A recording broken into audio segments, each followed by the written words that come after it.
The headlines for this hour on VTV News. Celebrating 80 years of General Political Department.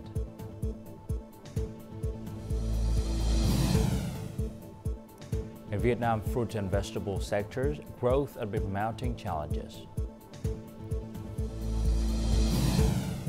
And in a war news, South Korean to the National Assembly to investigate President over martial law declaration.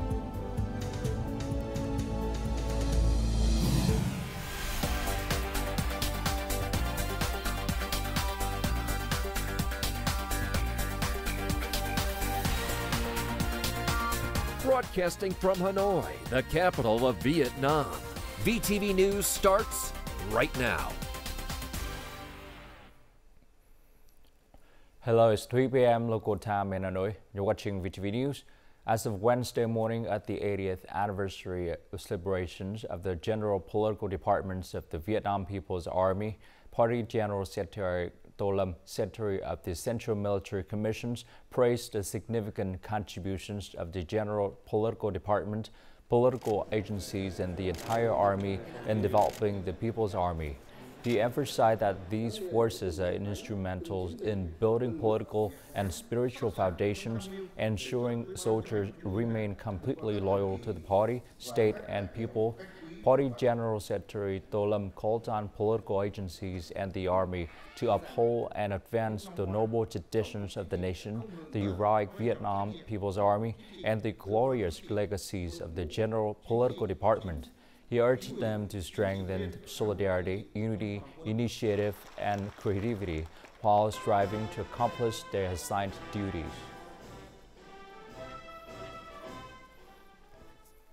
At a Q&A session of the People's Councils, leaders of the City People's Committee reported that Hanoi's budget revenue has exceeded $19.6 billion for the first time, a nearly 20% increase from last year. The city gross regional domestic product (GRDP) is estimated at $58.6 billion, an increase of more than 6.5% from the previous year. Currently, the city has achieved 23 out of 24 socio-economic targets, with 6 targets exceeding the plan. Hanoi urban development has shown positive progress this year, with the elevated urban railway now operational. The city has also invested resources in constructing 18 bridges across the Red River.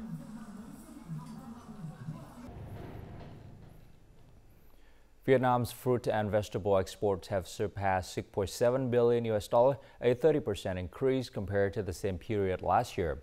The market is showing strong growth, with processing plants ramping up their purchases, processing efforts, and export value as the year-end approaches. Of the $6.7 billion USD in export revenue from the fruit and vegetable sector, durian, a key specialty, accounts for 49%. In 2023, our company exported around 500 tons of durian, but this year our total output has doubled. We have big plans for exceeding our targets by the end of the year. Durian is the standout product with exceptionally high growth. It has now exceeded $3 billion USD in export value. Food processing facilities in the Mekong Delta are shifting from traditional fresh and raw exports to focus on advanced processing methods and product diversification. Instead of just selling fresh fruit for other brands to repackage, Vietnam can bring its own brands to the international market. That's why our company has worked tirelessly to bottle our products and export them. We are focusing on investing in deep processing. This not only helps sustainably consume agricultural products, but also increases export value and stabilizes the agriculture sector. Currently, factories are also capitalizing on the vast potential of the Muslim market. The fruit and vegetable export sector is forecast to continue its explosive growth, setting more record-breaking figures in the near future. Vietnam's fruit and vegetable sector has seen considerable success in 2024, with increases across 3 key areas: market access, production, and export value. However, significant challenges remain, requiring the industry to address pressing issues and embrace bold changes. While clients require large volumes of products throughout the year, supply remains seasonal, creating alternating periods of surplus and scarcity that affect quality consistency. The farmers' crops can sometimes be abundant, and other times they fail. This means our incoming supply is often insufficient to meet customer demand. We hope that scientists can offer solutions for durian cultivation. Many trees in the Central Highlands have died, and in the Mekong Delta, prolonged drought and salinity have made it very difficult to grow. The sharp rise in exports of certain fruits and vegetables, particularly those dependent on a single market, poses another risk for the industry. We're focusing too much on China and neglecting the potential of other markets. While the purchasing power of these markets may not match China's, sales are still promising. Additionally, challenges such as a lack of cold storage, insufficient containers, and unpredictable fluctuations in shipping costs continue to strain the industry. Businesses need to prepare in advance and register with major partners early to help stabilize prices and remain competitive in exports. Currently, only about 25% of Vietnam's fruit and vegetable exports are processed. This limited focus on value-added products remains a key reason why Vietnam trails behind other countries in the global market. In the first 11 months of this year, Vietnam wood and forestry processing industries achieved a trade surplus of more than $13 billion.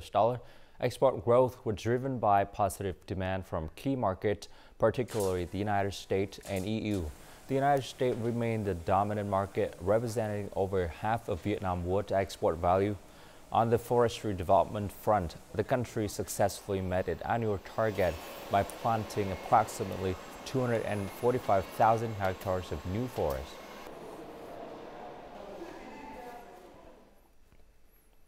Lai Châu, a mountainous border province in Vietnam, spans over 9,000 square kilometers, with agricultural land making up 58% of its total area.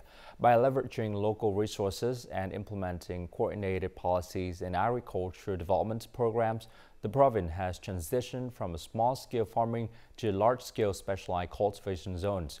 This shift has enabled the province to develop production chains, boost rural economic growth, and advance sustainable agriculture practices.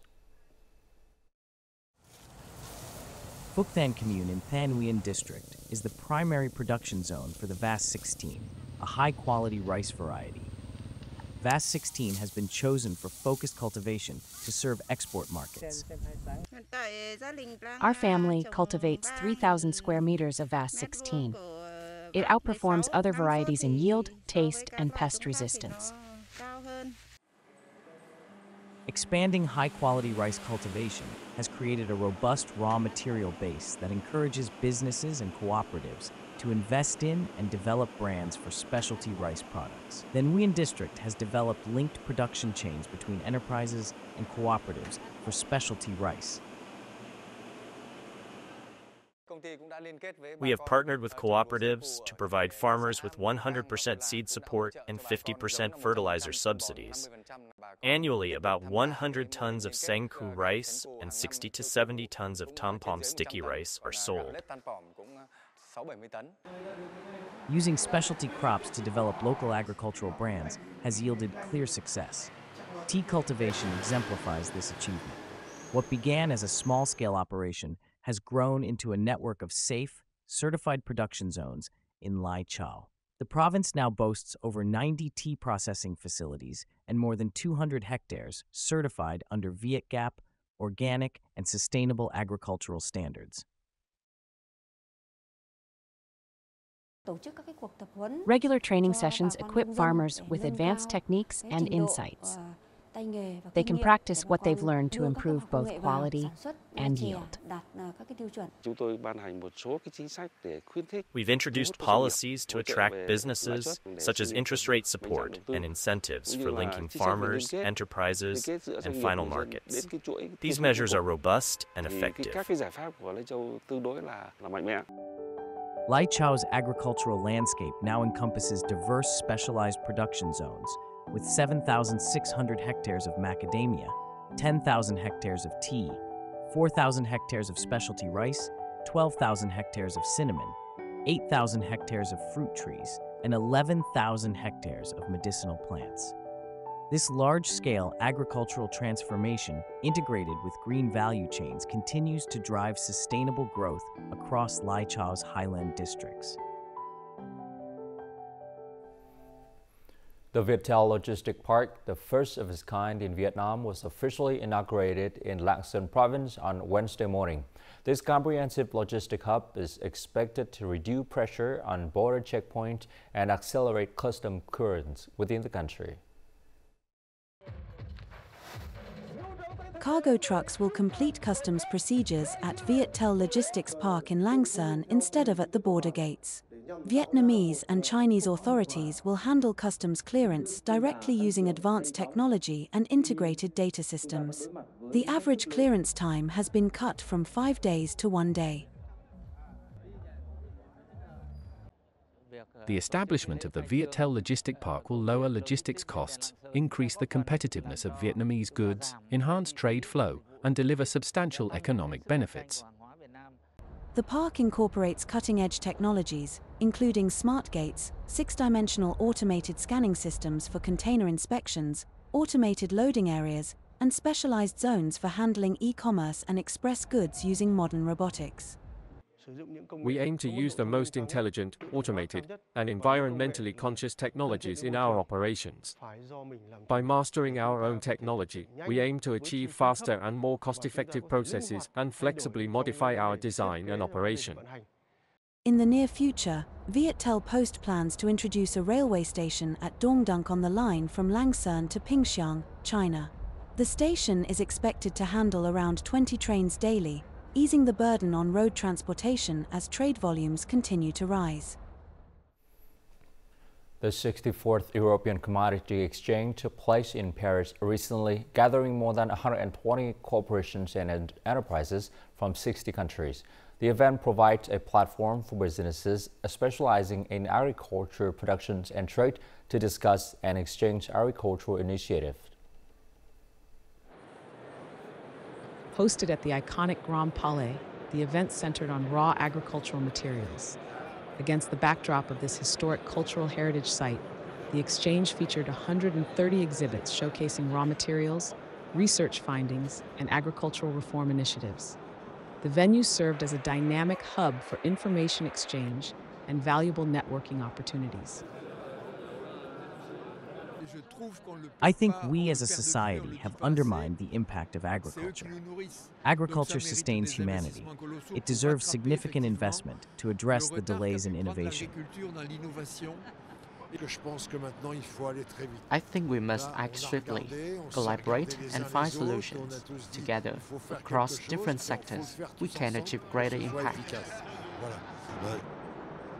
Aside from keynote discussions, the expansion of Asian food supply chains was also a prominent topic.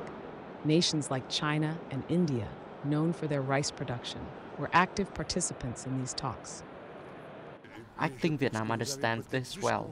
We can work together for a future that tackles global warming and secure our place in the global agricultural landscape. The forum also reconsidered Europe's stance on rice as a key component for food security. This strategic review presents both opportunities and challenges for rice-producing nations.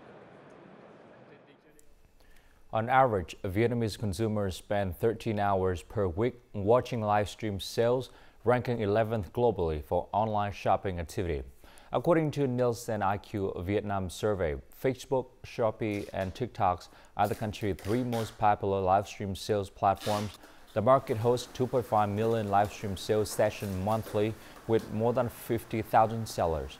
The 5 major trading platforms generate approximately $1 billion in monthly sales. December 12 is one of the year's biggest online shopping dates when e-commerce platforms launch numerous major promotions to attract customers. And before moving on to some other news, let's take a look at foreign exchange rate for today, December 12th.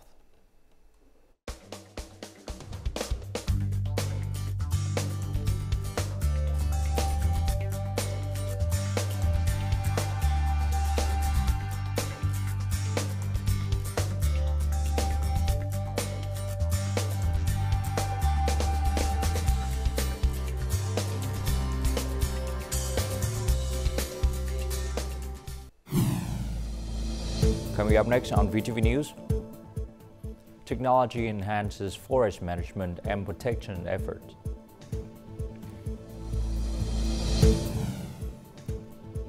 And Manong pottery craft are recognized as national heritage. In recent days, the central region has experienced heavy rainfall. In Phie province, some areas have recorded over 400 millimeters of average rainfalls in the past 3 days, causing significant damage and local flooding. While the downstream areas experience heavy rain, the mountains remain dry, allowing floodwaters to recede quickly. One person had been reported missing after being swept away by floodwaters, and search forces are currently conducting rescue operations. In response to these conditions, the Phie Provincial Steering Committee for Natural Disaster Prevention and Search and Rescue has issued an urgent dispatch to address heavy rain, floods, and inundation in the area. Residents are urged to exercise caution when crossing spillways to minimize rain-related accidents. Despite the lack of global agreement on plastic pollution, a country must continue mobilizing financial resources to address this issue. This was the key focus at the workshop Mobilizing Finance for Plastic Pollution Solutions in Vietnam, jointly organized by the Ministry of Natural Resources and Environment and the United Nations Development Programme on Thursday in Hanoi. The workshop introduced plastic credits and green bonds as two potential financial instruments. Plastic credits, which can be integrated into extended producer responsibility programs, generate funds for plastic reduction projects. Both the public and private sectors can issue bonds for recycling and waste treatment initiative. Green bonds are available to qualifying businesses in waste management, chemicals, and plastic-related industries. Vietnam's forestry sector is adopting new technologies to improve forest management and fire prevention. Through these technological advancements, authorities have gained better controls over illegal logging, wildlife poaching, and forest land encroachment. More to follow.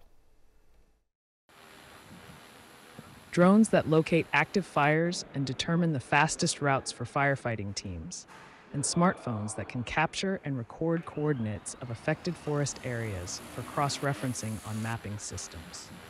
These are some of the new technologies and scientific equipment being effectively utilized to enhance forest protection and development work at the Xuan Lien Special Use Forest. The GPS system consolidates the data and sends it back to authorities.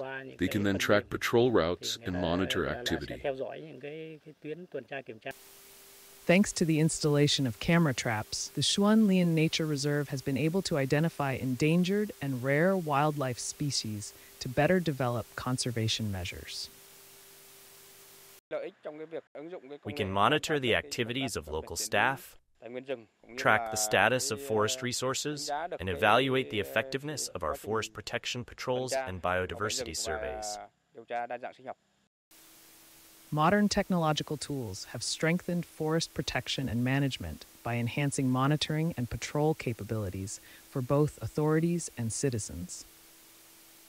When we go to specific locations, the level accuracy is very high. Unlike before, we no longer risk straying off course.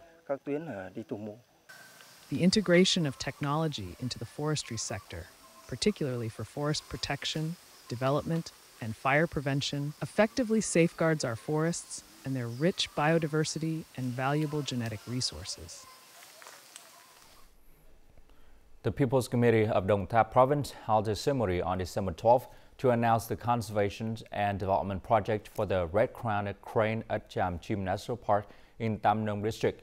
The 2022-2032 project focuses on three aspects: restoring wetland habitat, breeding and releasing red-crowned cranes, and sharing benefits with the community. The project aims to breed and release approximately 100 cranes into the wild, with at least 50 surviving in their natural environment. The total budget is around $7.3 million, with half coming from organizations, businesses, and individuals donors, and the other half from the state budget. The red-crowned crane, a symbol of Cham Chim National Park in Đồng Tháp Province, is a critically endangered species listed in the Global Red Book, requiring urgent conservation efforts. This project marked an important step toward restoring and expanding the crane population at Cham Chim National Park.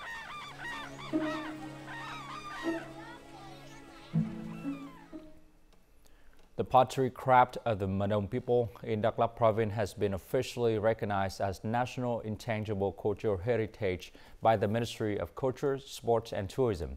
The Manong ethnic community in Yang Tao Commune, Lak District, Đắk Lắk province has preserved their traditional pottery making craft for centuries. Their village stands as the last remaining ancient pottery center in the Central Highlands region. Each piece they create is one of a kind, handcrafted from local clay. In recent years, local authorities have organized classes in traditional Manong pottery making, ensuring the craft's survival for future generations.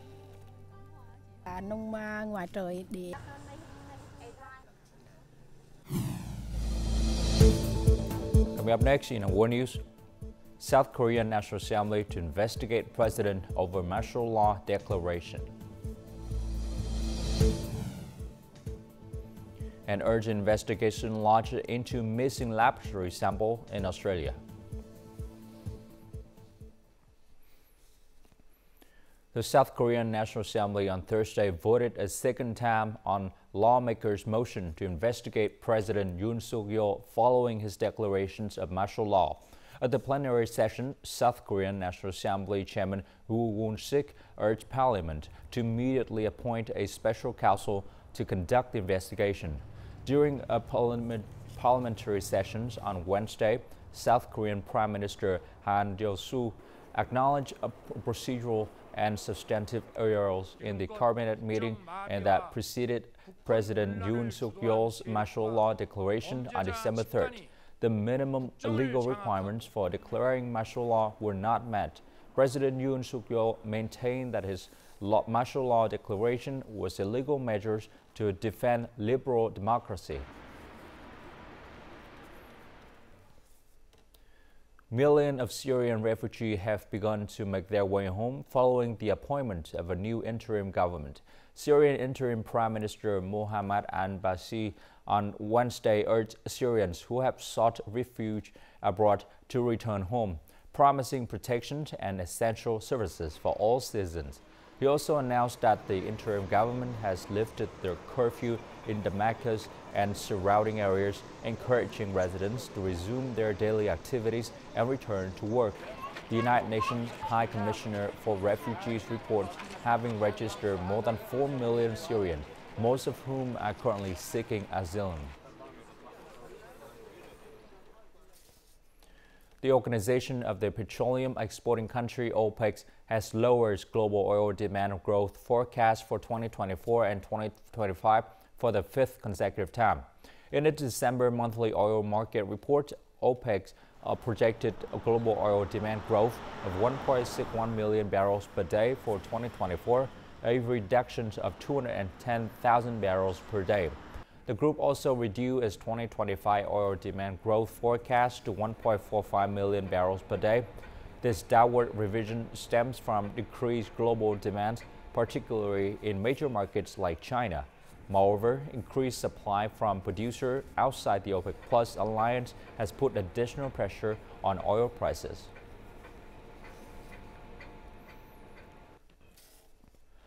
Hundreds of deadly virus samples have been lost in a biosecurity bungle at a state-run laboratory in Southeast Queensland, Australia. An investigation has been launched after it was discovered that the samples went missing when a freezer broke down in 2021.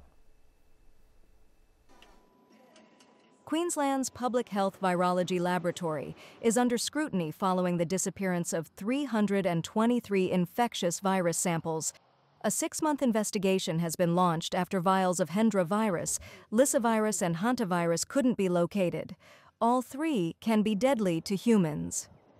Those failures go to record keeping, those failures go to how certain materials were handled. The government has breached biosecurity protocols that are administered nationally and also here in Queensland. I am concerned about it because we've seen it happen with the DNA lab. We've now seen another failure of record keeping and administration.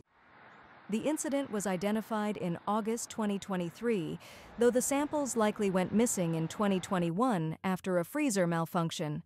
The state's chief health officer says the samples may have been destroyed. However, he assured the public that there is no evidence of a health risk. I want to assure Queenslanders that I do not believe there is any evidence of public health risk arising from these record-keeping breaches. This is disappointing to hear about this breach today, and I think also to be finding out about it so far down the track. I mean, the systems and processes in laboratories like this, handling such deadly pathogens, are usually so robust and rigorous. This incident follows previous issues within Queensland's forensic services, including a backlog of over 10,000 DNA cases awaiting testing. The review will investigate if the failings are systemic. The findings of the investigation are expected to be reported by June 30th, 2025. And now, as usual, let's continue with the weather forecast.